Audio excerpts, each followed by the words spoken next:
नमस्कार, मैं हूं अंकुर प्रताप सिंह। बिहार में राहुल गांधी की वोट अधिकार यात्रा शुरू हो चुकी है। बिहार में विधानसभा चुनाव के करीब 2 माह पहले यह सियासी यात्रा 16 दिनों तक चलेगी और 1 सितंबर को पटना में महागठबंधन की महारैली के साथ खत्म होगी। राहुल गांधी की ये यात्रा बिहार के 20 से ज़्यादा जिलों से होकर गुजरेगी और करीब 1300 किलोमीटर का सफर तय करेगी।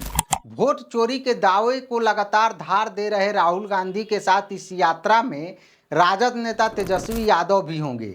वोटर अधिकार यात्रा के जरिए राहुल गांधी बिहार में वही राजनीतिक प्रयोग आजमाएंगे जिसका सफल ट्रायल उन्होंने 2024 के लोकसभा चुनाव में यूपी में कर दिखाया था। बिहार में वोटर लिस्ट रिवीजन यानी एसआईआर में गड़बड़ी और वोट चोरी के आरोपों को लेकर निकल रही इस यात्रा के दौरान राहुल गांधी की कोशिश बिहार में गरीब तबके यानी कि दलित पिछड़ों को दोबारा कांग्रेस के साथ जोड़ने की होगी। रैली के ठीक एक दिन पहले कांग्रेस ने कहा कि दलित वंचित के साथ पीड़ित, शोषित और अल्पसंख्यकों से वोट का अधिकार छीना जा रहा है, फिर उनकी भागीदारी छीनी जाएगी। इशारा साफ है कि राहुल की कोशिश एनडीए में झुकाव रखने वाले दलित, महादलितों और अति पिछड़ा वोट बैंक में सेंध लगाने की होगी।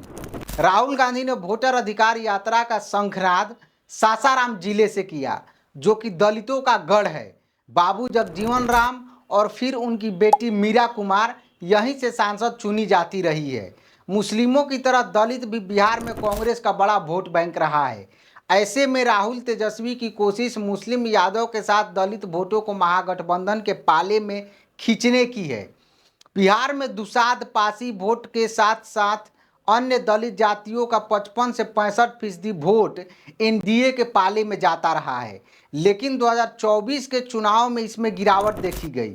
सासाराम के बाद ये यात्रा औरंगाबाद, गया, नालंदा, नवादा, शेखपुरा, लखीसराय, मुंगेर, भागलपुर, पूर्णिया, कटिहार, अररिया, सुपौल, दरभंगा, सीतामढ़ी, मधुबनी, पूर्वी चंपारण, पश्चिमी चंपारण, गोपालगंज, सिवान, छपरा और आरा से होकर गुजरेगी। सियासी गलियारों में ये सवाल लगातार कौंध रहा है कि बिहार में क्या ये दो लड़के वो कमाल कर दिखा पाएंगे जो यूपी में ठीक 1 साल पहले 2 लड़कों यानी राहुल गांधी और अखिलेश यादव ने किया था। बीजेपी के खिलाफ इन दोनों ही सियासी यात्राओं में राहुल गांधी मुख्य किरदार की भूमिका में है। बिहार की इस सियासी मुहिम में भी राहुल गांधी ने फ्रंट सीट पर कमान संभाली है। हालांकि यूपी में जिस तरह अखिलेश यादव की समाजवादी पार्टी विपक्षी गठबंधन में अगुवाई कर रही थी, वहीं बिहार में महागठबंधन का नेतृत्व राजद के हाथों में है।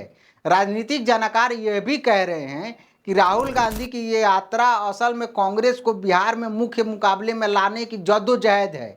विवादित ढांचा विध्वंस होने के बाद जिस तरह उत्तर प्रदेश में मुस्लिम दलित वोट कांग्रेस से छिटककर क्षेत्रीय दलों सपा और बसपा के पाले में चले गए, वहीं कहानी बिहार में भी दिखी है, जहां ज़्यादातर मुस्लिमों ने आरजेडी को अपना रहनुमा मान लिया और बाकी हिस्सा जेडीयू के पाले में चला गया।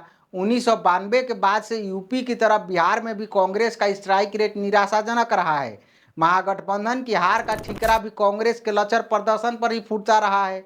इस कारण महागठबंधन में कांग्रेस की सीटों का कोटा भी कम हुआ है, जबकि भाकपा माले जैसे छोटे दल ने बिहार चुनाव 2020 में 19 में से 16 सीटें जीतकर बड़े दलों को आईना दिखाया है। अगर कांग्रेस विधानसभा चुनाव में बेहतर कर पाती है तो महागठबंधन के लिए पासा पलटने में आसानी होगी।